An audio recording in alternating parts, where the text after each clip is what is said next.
On today's Solo Sunday News, a huge WWE name returns at Triplemania.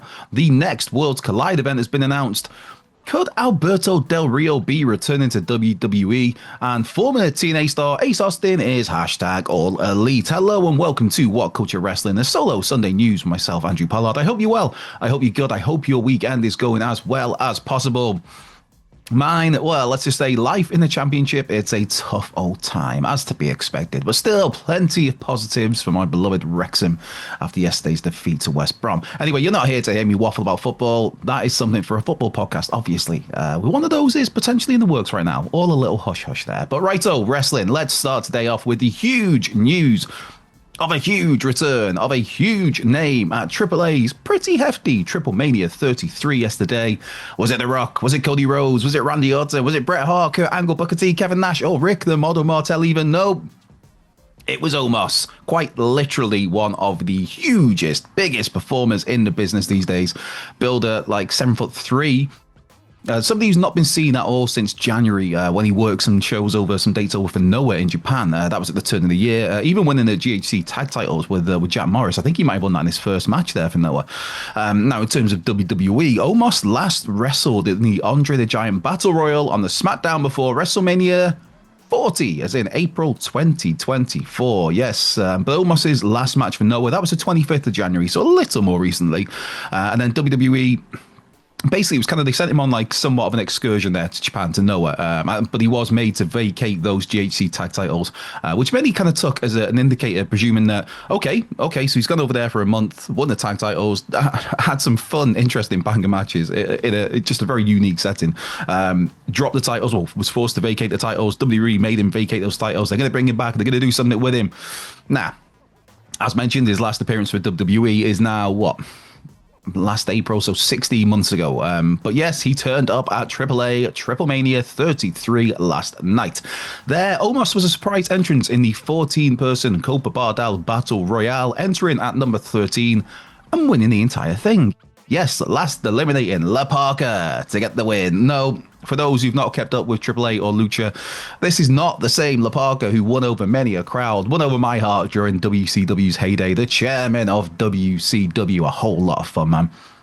That La Parka is still wrestling, though, going by the name L.A. Park. And then there's the second La Parka who sadly passed away in 2020. That was awful. But the La Parka nowadays in AAA is the third La Parka, debuting with that gimmick earlier this year. I think it was May when they brought back the La Parka gimmick, the La Parka character. Just the third person now in that role. So yes, La Parka was last eliminated as Omos won this battle royal. And one particular highlight of the match was a moment that's already doing the rounds on certain sports shows and whatnot. CBS giving it a lot of coverage, I noticed, is that the visual of Omos standing one-on-one next to Microman, a wrestler who's 3'3". So literally there is a 4-foot height difference between the two. It is quite the visual. It's also worth noting that Otis made somewhat of a surprise return to action as well as part of that Battle Royal.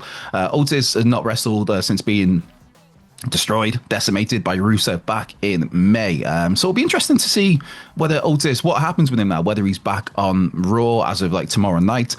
He will be back, I imagine, with his Alpha Academy pals. He came out at Triplemania with his Alpha Academy. it was Otis as we know him.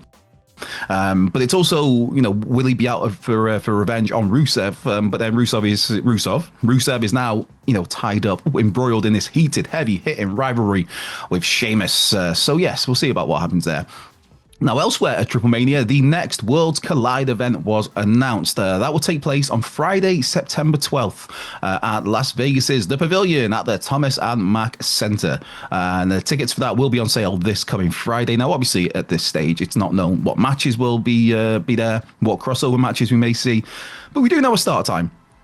That will be 10 p.m. Eastern. Basically, it's straight after SmackDown. So if you're done watching SmackDown, you're thinking, I need some, on September the 12th, that Friday, I need some more wrestling after SmackDown's done. I know, I'm going to pop on Worlds Collide and see what's cracking there. And now it's not been outright stated at this stage that the show will air on YouTube, but it seems pretty likely to expect that. I mean, given how the last Worlds Collide was free on YouTube, not to mention Triplemania last night was also on YouTube. As WWE basically just tries to increase the reach of AAA, increase the amount of eyes who can watch those talents, be that in this case for free on YouTube. Literally, you can get that pretty much all across the globe. And that announcement, that was made prior to the Triplemania main event, where El Hijo del Vikingo retained the AAA mega title against El Grande Americano, Dragon Lee, and Dominic Mysterio. Now, Dirty Dom was the one pinned here, and that was after interference from a certain P1, a certain AJ Styles. So that continues to rumble on there, the stuff between Dom and AJ for the Intercontinental title.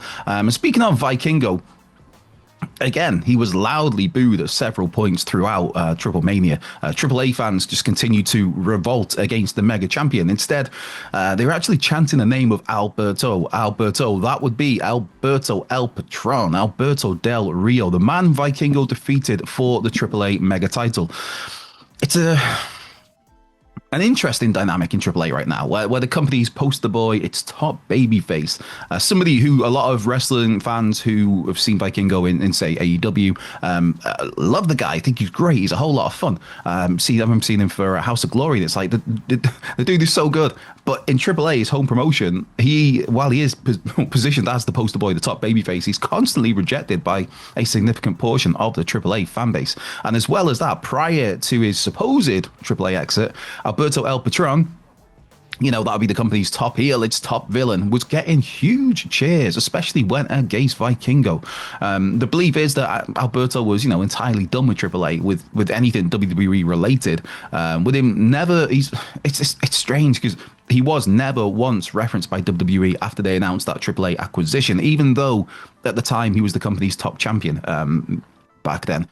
And even when WWE showed footage of Vikingo winning the AAA mega title, that footage, it didn't actually show who he beat. It was kind of like, if you didn't know, you didn't know. Instead, you can just kind of like see a body in the background, and the footage is tight in on Vikingo. And when WWE actually mentioned it on air, I think it was Raw that they showed that little package. They mentioned the big title win. They mentioned Vikingo won the AAA mega title, but they never say who from. Now, of course, Alberto and WWE have quite the storied history together. I mean, he's had 2 runs there, being a multi-time world champion. I think, 4-time, 2-time WWE champion, 2-time big gold world heavyweight champion. Won the Royal Rumble. Also, Alberto's never been shy about ripping on the company, particularly Triple H as well, in the years since he was last with WWE. Not to mention just all the controversy outside of the ring. I mean, the relationship with Paige Saraya, the arrest in 2020 that was tied to another relationship. There's allegations of assault, kidnapping, all sorts of heinous stuff going on, man.